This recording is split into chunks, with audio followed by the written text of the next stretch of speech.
This is Charles Wesley Mumbere Iremangoma I, the king of the Rwenzururu Kingdom in the western part of Uganda in the Rwenzururu sub-region in Kasese district.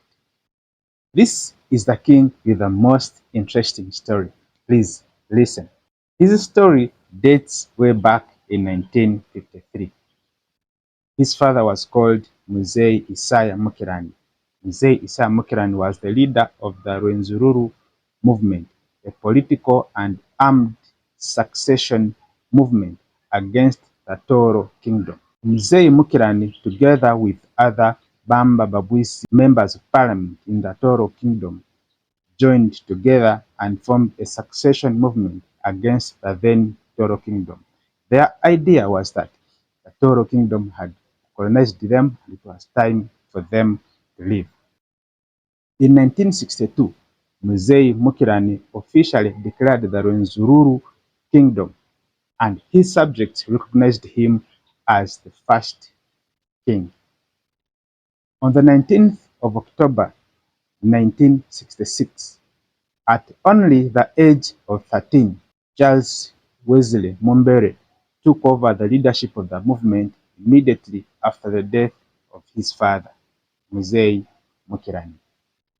Charles Wesley Mumbere Iremangoma I took over the leadership of the movement in the mountains until in 1982, where he negotiated with President Milton Obote II.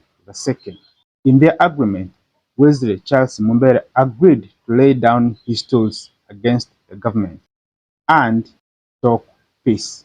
The government, in return, agreed to offer him a state scholarship to go and study abroad.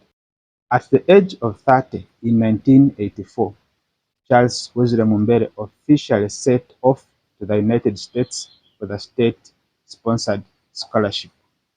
But his state scholarship was short-lived when, in 1984, President Milton Obote's government was toppled. He officially applied and successfully got political asylum in the United States in the year 1987.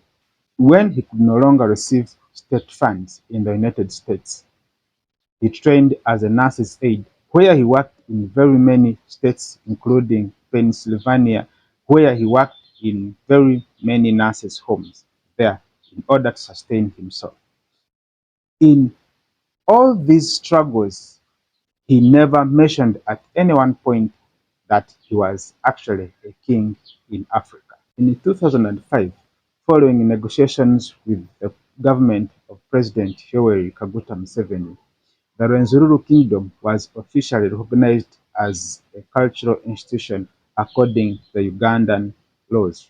And on the 19th of October 2009, the kingdom was officially recognized and Wesley Charles Mumbere officially crowned as the king of the Rwenzururu Kingdom.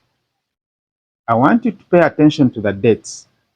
You remember very well, on the 19th of October in 1966, it's when Wesley Charles Mumbere, at the age of 13, was declared the king of the Rwenzururu Kingdom after the death of his father. Now we get back to 2009. It's the same date, 19th of October 2009. It's when he is officially crowned as the king of the Rwenzururu Kingdom according to the laws of Uganda. Now, this is where the story gets really scary. We move fast forward to 26th and 27th of November 2016. This is just months after the 2016 general elections, where President Yoweri Kaguta Museveni had secured another term for himself in the president's office.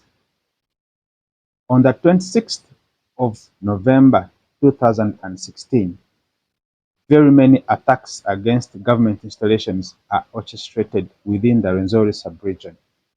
In this fracas, a district police commander in the individual was killed. including civilians and soldiers. It was believed that these attackers that attacked the district of Bundibujo, Kasese, and Bunyangabu on the same day went and hid themselves in the king's palace after they had orchestrated these attacks. It was believed that they were actually royal guards to King Charles Wesley Mumbere. The government intervened and asked that these royal guards surrender themselves to the authorities for questioning, but it is alleged that they refused and stayed inside the palace.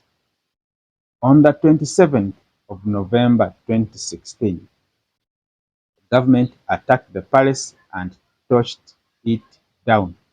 It is believed that in that attack, over 200 people died, and this includes civilians, royal guards, the army, and the police. And here is where the story gets really scary. On the 27th of November 2016, the king too is arrested with 217 of his subjects. They are committed to the International Crimes Division of the High Court in Uganda, and the following charges are preferred against them: treason, murder, attempted murder, robbery, attempted robbery, and so many others. Now, we move fast forward to 2017. That's a year later. King Charles Mumbere is granted bail and immediately re-arrested before being granted bail yet another time. By this time, his bail had very stringent conditions. This included not allowing him to go to his subjects in Kasese. Second was not allowing him go outside his residences in Kampala and Wakiso districts in the central region of Uganda. Fast forward to the 13th of June 2023. The Directorate of Public Prosecution officially discontinued all the charges against King Charles Wesley Mumbere and his co-accused 217 royal guards. And for that matter, the International Crimes Division of the High Court withdrew all the charges against King Charles Wesley Mumbere and all his subjects he had been arrested with, though the Directorate of Public Prosecution did not give any public explanation of what happened and what was the basis for the withdrawal of the charges. Following his acquittal, his bail conditions were lifted and he was now allowed to move outside the central region and visit his Rwenzururu Kingdom in Kasese. And on the 4th of October 2023, he was very well received by his subjects in Kasese after over 7 years in exile. Not easy to all of us, myself and the people of Kasese, because I was like, I lost a child, and the people of Kasese, they were like those who were missing their father.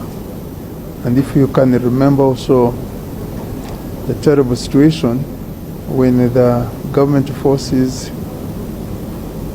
attacked the palace, where a lot of people lost their lives. So it was not very easy. Here you have people who are dead, and here you have others detained. So now I'm very glad that that situation is over now. The experience I went through is very regrettable and very sad. I don't like another king in Uganda to suffer the same consequences that I have been going through. The government, which has been keeping me very well and my family, to make sure that I remain safe until all charges were dropped by the DPP. We are very happy to see that we are free people. Now I'm free man, especially those who lost their loved ones and those who were arrested with me almost 7 years in detention. The Rwenzururu Kingdom, the Toro Kingdom, the Budingia Wabamba. I would like that 3 of us in the Rwenzururu sub-region to form a cultural leaders forum. Ebyatuukawo Omusinga abigeraageranya ku bukulembeze obw'ennono obulala obuzze bufuna okusika omuguwa ne gavumenti eya wakati kyokka ng'ensonga ezibaviirako enjawukana zisobola okwewalika. Remember, during the colonial rule, Sir Edward Mchesa was taken in exile for 2 years by colonial government. When he came back, also Obote attacked his palace and sent him back in exile until he died there. Kabalega, remember those. Mwanga, remember those. Before I forget, King Charles Wesley Mumbere is married to Ichungu Asimawe, who is called the Nyabaole or the Queen of the Rwenzururu Kingdom. Don't forget to subscribe to the channel because that's the only way you can help us move even other audiences. Thank you and thank you so much.